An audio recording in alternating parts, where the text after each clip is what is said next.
Hi everyone, it's Jill Foster here for another PB&J card class, and in today's video I will be featuring another of Penny Black's newest Scenic stamps, and the stamp that I am featuring today is called Country Life, and it's this wonderful peaceful scene with this windmill and field.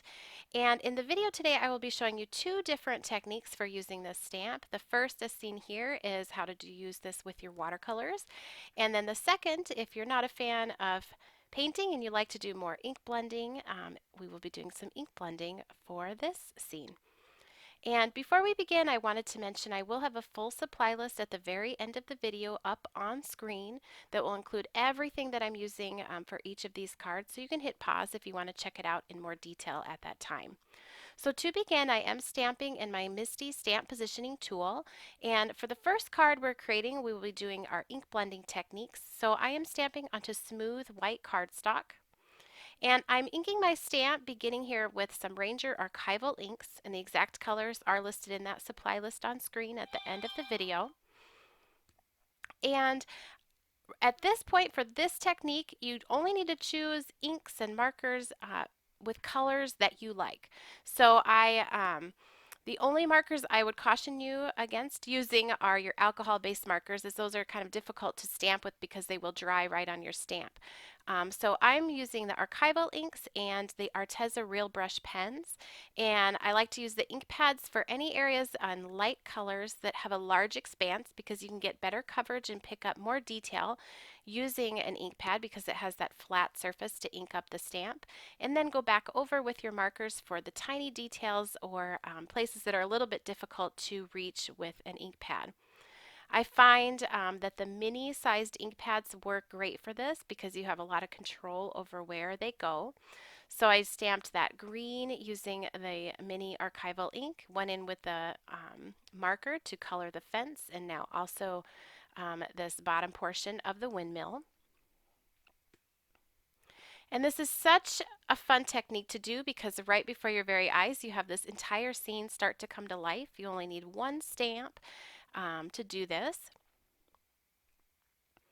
and the results just turn out so beautiful. These Scenic cards are great for masculine cards. You can use them for thinking of you, birthdays, travel themed cards, encouragement. They're just very versatile and they're fun to do. If you have been doing, say, lots of florals or lots of cute stamping, these will really sort of freshen up your stamping mojo. They certainly did for me. I decided to go with a really bold red on this windmill. I love color, so for me this provided an opportunity to infuse a little color here into the scene. So I'm just coloring that on with the marker and doing a couple of layers just to be sure that I get good coverage. When you are applying your color using a marker, it's hard to get a really smooth, even coverage just because you're basically brushing on that color as opposed to patting it evenly over a stamp with an ink pad. So you might find you need to stamp it a couple of times just to get a really good impression. I'm going to just darken up a little bit down here beneath the windmill for that shadow area. You may find it helpful to have your packaging that comes with your stamp in front of you, just so you get an idea of where you're working on with your stamp, the different areas, and for shading ideas.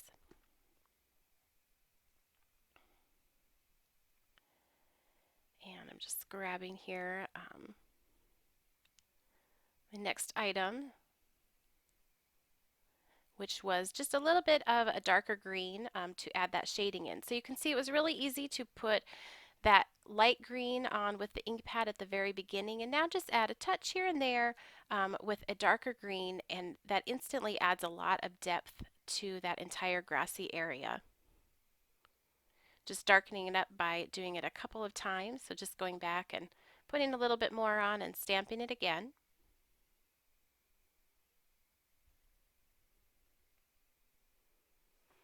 Now for this technique you can see I'm going very bold with my colors. I also think if you wanted to do a very simple card, this stamp would be great just stamped like on craft cardstock with a brown and just doing kind of a tone on tone sepia look.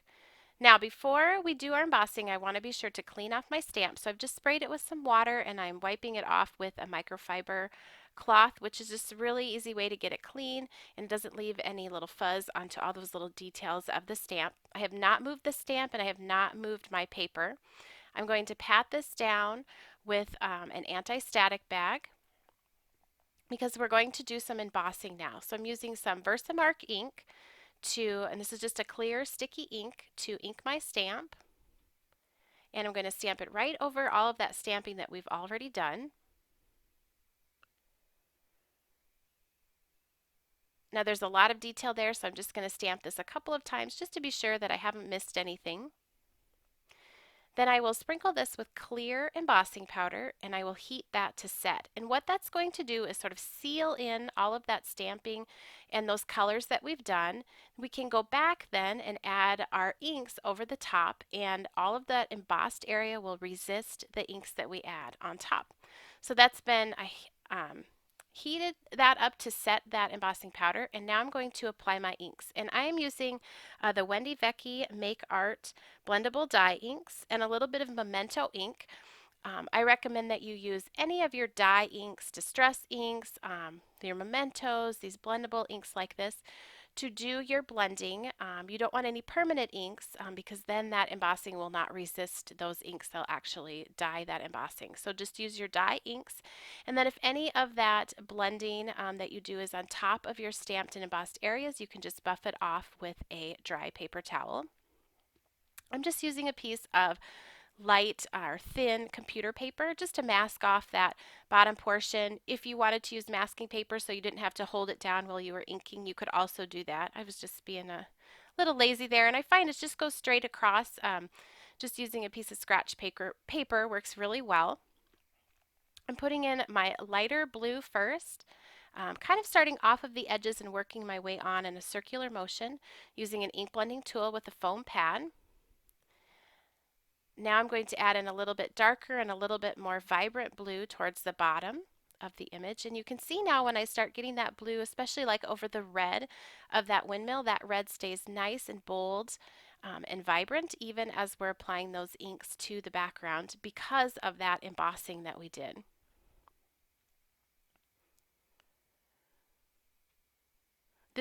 There are a lot of different things you can do with these scenic stamps too to give them a totally different look. You could do a sunset in the background, so use some sunset colors.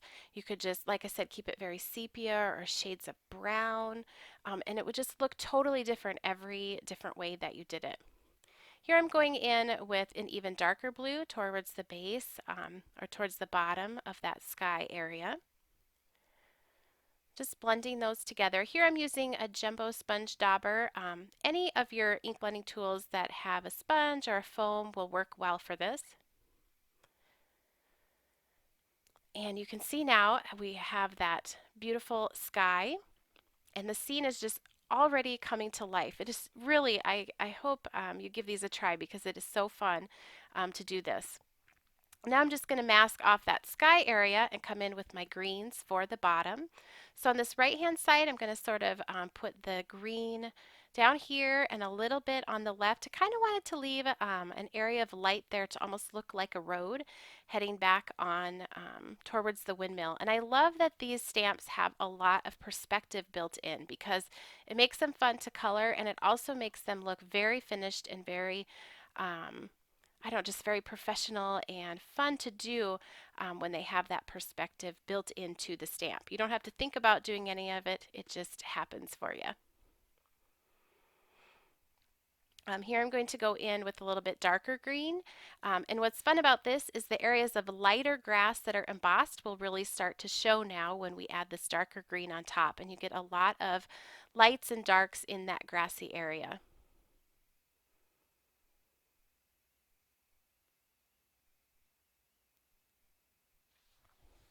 Next, I thought it would be fun to add a little bit of yellow. Like I said, I love color, so this was a place here I thought I'm going to put a little bit of yellow, almost like it's a different field that's sort of behind this area. For this, I'm using a fingertip sponge dauber, which allows me to get into that smaller area.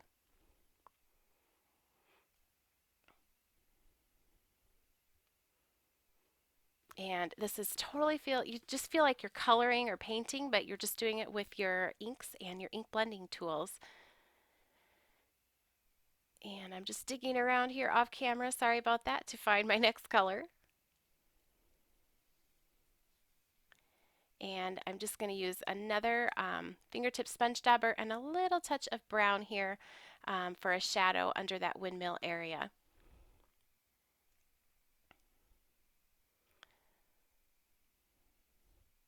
Now another thing that you can't quite capture on camera with these is that embossing adds kind of some shine and another layer to this one layer card because it is a bit raised with that clear embossing here. I'm just trying to fix that little area where my paper slipped a little bit when I was inking. Um, so that is something else that's really fun about this particular technique because you have that embossing on the stamped portion. So to finish this off, I just white heat embossed a sentiment from that middle set here called Destination Sentiments. These are all of our newest sentiment sets, and I thought I'd put them all here because you can really use these for any of these scenic stamps. And I added a die cut white, simple white frame around the outside. This card is just slightly smaller than a 5x7 card. So next we'll move on and do the watercolor technique. Now I'm working on Canson 140-pound watercolor paper, and when choosing my inks and markers for this, I just wanted to be sure to choose any type of inks or markers that are going to be archival or waterproof. So I'm using the archival inks here to do my stamping. And then when I move in to do the detailed areas, I'm going to use the Faber-Castell Stampers Big Brush pens because those are an India ink and once dry they will be permanent. This way I can go ahead and add my painting right on top. I don't have to do any embossing to seal in that color. And it'll give that nice one layer look where it looks like you have painted the entire scene, even though you're stamping most of it and just painting sort of the background colors and areas of the stamp. So here you can see I did my greens at the bottom, did that red up on the windmill on top, and then I'm just using the markers to go in and do those detail areas. I did not need to worry about stamping that fence in green or the bottom of the windmill because I am putting a darker color on top. So it's really easy to stamp the bottom in green. Just go back on top here with the markers and these darker colors. Now, especially with the watercolor paper, you will see I do a couple impressions. That's because there is some texture to that watercolor paper. So to get a good impression, sometimes you just have to do it a couple of times. But this really feels like painting. So when you're doing just a little bit here and there, you feel like you're painting even though you're stamping. It's just really fun to do. You can see I can even go over that red area here with that darker marker. It wasn't showing up very well, so I just grabbed a different, little bit darker and a little bit juicier marker actually. And I'm going to add some of that variation here to the grasses, just going in with a darker green, just so that it's not all one flat color. Now I'm going to paint this using my Sakura Koi Field Sketchbox watercolors. For the sky, I'm putting down a layer of water first, and then I will drop in that paint, sort of let it just bleed and blend into that watery area. And having that layer of water down first also buys me some time to be able to blend that out and not get a harsh line where it ends. I definitely was not going for perfection on this watercolor. I wanted it to have a hand-painted watercolor look to it. So I'm sort of mixing some colors in here while it's still wet. I'm doing more of a turquoise sky on this card as compared to the first card where it was all shades of blue. And this will just have a little bit lighter touch and look to it than the inking card that we did first. I'm going to dry that before I move into the grassy areas here, just so I don't get too much bleeding up near the top. Now I have sped this up quite a bit just because with the two cards in here, the video is getting kind of long, but I really am doing just very basic painting, kind of like just painting you do when you're a kid and you just color in the different areas the way you want them to be. You don't have to do any complicated shading techniques or anything like that. Just adding some areas of light and dark, and that variation, really no matter where you put it, will give this a finished look. So you don't have to worry about, am I putting this in the right area from the light source or any of that. Just add some areas of light grass and some areas of dark grass and it will just look more finished. And I'm adding a touch of brown here in the shadow area and what I imagine to be kind of a road or um, more of a dirt area next to that fence and field over on the left. And while that's still wet, I can just keep dropping in a little bit more and it will blend out into a lighter color. Now I did let that dry and then I'm just putting in a touch of yellow over here on this grassy area to tie it into the other side. Now this is a large stamp, but you can also make a standard size card with it. So I've cut my scene out using the stitch nested frames on the left, but it would also work well with our leaf frames on the right. And I did use another of that center set called Destination Sentiments on this card, and we'll show that finished card here for you in a minute. I stamped that sentiment in just a very light color so that it kind of blended into the background and didn't take away anything from the painted scene. Thank you so much for watching. I hope you enjoyed today's video and are inspired to give these scenic stamps a try. You can also connect with Penny Black on Facebook, Instagram, Pinterest, Twitter, as well as our website and blog, and I'll link all of those for you down in the YouTube description box below. Here's the supply list for the first card we made, and in just a second I will pop up the supply list for the second card. Thanks for watching.